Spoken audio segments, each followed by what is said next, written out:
Hey, look at that. It's by the way number 22. Yeah, I figured I'd do a by the way, even though I haven't done one in 3.5 months, almost 4 months. Since I don't have a single topic in mind and I've got a few things I want to cover, so I might as well do a by the way. Yeah, I want to start off with one of the response videos I received to my last video on moderate Islam and how it doesn't really kind of contradicts the Quran. So this Muslim Quran specialist guy responds and he says if I'm interested in having this discussion with him, he's willing to have it with me. Right, so I do a video and I post a bunch of links and he doesn't touch them. I mean, I post a bunch of links, that was the whole point of the video, was to refute the links. So instead he responds to me and he says, well, if I'm willing to have this conversation, and you know, he asked me what my name is, and he really just wants to personalize it, which has nothing to do with the discussion itself. The discussion has to take place regardless of who the people discussing it is. So I don't know why I'm going to just refer to him personally, directly. I don't know what this insistence is that we personalize the debate, as if we shouldn't just discuss the content of the Quran. Because you don't need to ask me what my name is, just focus on the specific links I left and showcase how they poorly represent the aspects of the fable. And again, don't come at me with this excessive niceness crap, because this I'm going to kill him with kindness crap is not going to work on me or any of the people who tend to watch my videos, okay? We see through that shit pretty easily.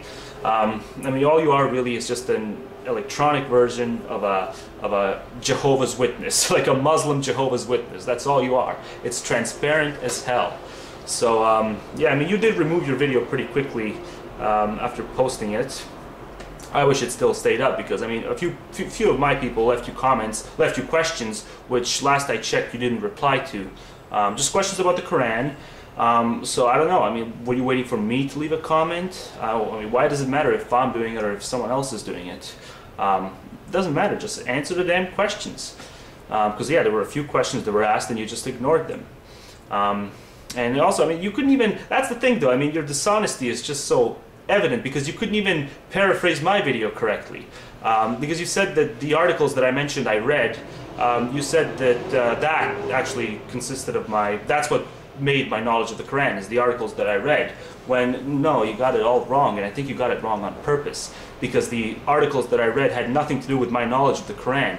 The articles I mentioned in my video were me following up on the South Park incident and me wanting to read what, you know, New York Times says about it, which has nothing to do with the Quran. And your video made it sound like that's what my knowledge of the Quran consisted of, is me reading New York Times articles and the comment sections of them. No, way to fucking distort what I said, jackass. See, I can call you a jackass without worrying about, you know, some sort of backlash, because people who watch me aren't these style over substance fuckers. No. They can see that I'm telling the fucking truth without me masquerading it as some sort of yeah, excessive politeness bullshit. So you don't have to know my name, you don't have to know anything about me. All you have to do is respond to the links, which you just completely did not touch. So yeah. I mean, you do this, you talk like a teacher, like a professor, and a lot of people do this sort of shit, where they don't have a fucking substantive argument, so their presentation, I mean, I don't know, I mean, they really do, they study these fucking goddamn teachers, these university teachers, and they really do try to make themselves sound educated, and that's what it's about sounding educated, just through mannerisms, and it's fucking bullshit. Alright, so yeah, go ahead and do that if you're still watching. And you know, reattach your video to mine, because I would like that video to remain as a response, because you just reaffirmed everything I said about the whining, about the context and the translations. You just reaffirmed everything I said in my video through your response. So do feel free to reattach it to that video, and do feel free to follow up on this one and prove how those links were poorly representing your holy book, the book that you say you live your life by. Good luck. My sincerest apologies for the interruption, but there's all these goddamn ambulance trucks downstairs, and there's like 5 of them coming and going almost non-stop, so I thought they left, but they came back again, so and sort of the sirens drowned me out, so I'll just do one edit and hopefully they won't fuck me over again.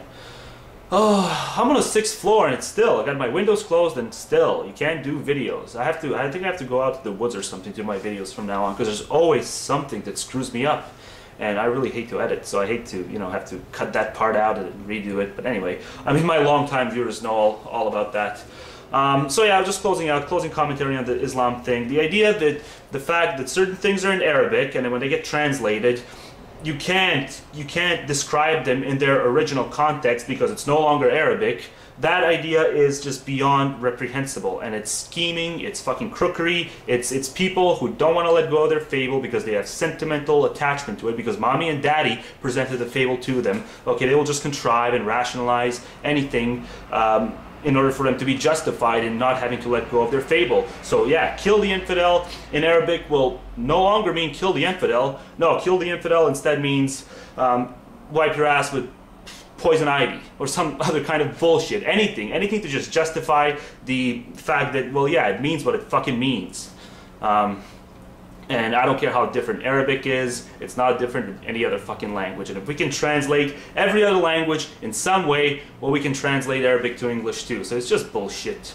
And to the people who are saying that I should have also threw in Christianity because the Bible is just as reprehensible, sure, I'll do it now, I'll make it official. There's a lot of verses in Christianity that are just as fucked up. I'm not really focusing on Christianity because there's, you know, it's all English, really. Well, it's, you know, ye old English. And yeah, there's not as many Christians who are willing to defend this idea that it can be translated to modern day English.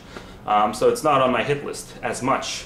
But sure, I mean, I'll pose a challenge to any Christian who just might see this video. If you want to translate or, you know, refute this, you know, a lot of this despicable shit in Leviticus or in Deuteronomy, feel free to do it. And if you say that, you know, 11-minute YouTube videos aren't enough time, write up a fucking paper on it, and I'll read your paper in a YouTube video, and I will refute it, okay? Because there's no amount of fucking hell. It just happened again. Fucking sirens. So yeah, I'm not gonna put up with this shit. You have no clue over the course of the last year how many videos of mine have been fucked over because of this siren bullshit and because of all the other interruptions. So yeah, next video for me, it's either gonna be in the woods or it's gonna be in the fucking suburbs somewhere, but I'm not putting up with this shit anymore. And I'm also not putting up with, unless I get really good response videos from either Christians or Muslims on this scripture shit. Yeah, I'm not going to make a peep out of religion ever again, not going to dedicate a single second to it. These people have repeatedly failed to provide any rational counter-argument, so that's it. Last word on religion was in this video, unless there's some really challenging counter-arguments to the scripture proposal. The scripture challenge is what I'm going to call it. Alright, so to close out, yeah, I don't even know how much time I have left now, but to close out, I did just see Inmendham's video, did a couple of days ago on this cigarette thing, the e-cigarette, and towards the end he's talking about how he's bitching that on the other channels, he has like 15 other channels by this point, or maybe even 20, and he does a lot of his videos nowadays, he does them on the other channels, and he reserves the Inmendham channel for what the fucks and for the e-cigarette videos, which I don't think many people give a fuck about. So he does all his substantive videos on the other channels, and I mean, to me it makes absolutely no sense. He's got almost about 6,000 subscribers now on the Inmendham channel. I mean, that's a lot of untapped minds. He's had a lot of subscribers since he got the account reinstated, so just a lot of untapped material there, a lot of people he can really get to, and he's really committed to this idea that if you spread the channels out around issue by issue, that's not going to create as much diversion between the people. And they'll be able to be more organized in terms of pushing the policies he's advocating for into Congress. But obviously it's failed because, I mean, by now we all know that the average YouTuber will not click on a link. So it doesn't matter if the Inmendham channel has 6,000 subscribers almost. If Inmendham does a video posting to the links, we know that only about 10% of the people who watch that video will click on those links. And that's been statistically proven. So I just do wish that Gary would go back to doing more videos on the Inmendham channel, more videos about actual topics, instead of doing nothing on the Inmendham channel aside from the what the fucks, and all the videos being done on channels in which he has only about 300 subscribers or 500 subscribers. Yeah, basically 10 times the amount of subscribers he has on his main channel.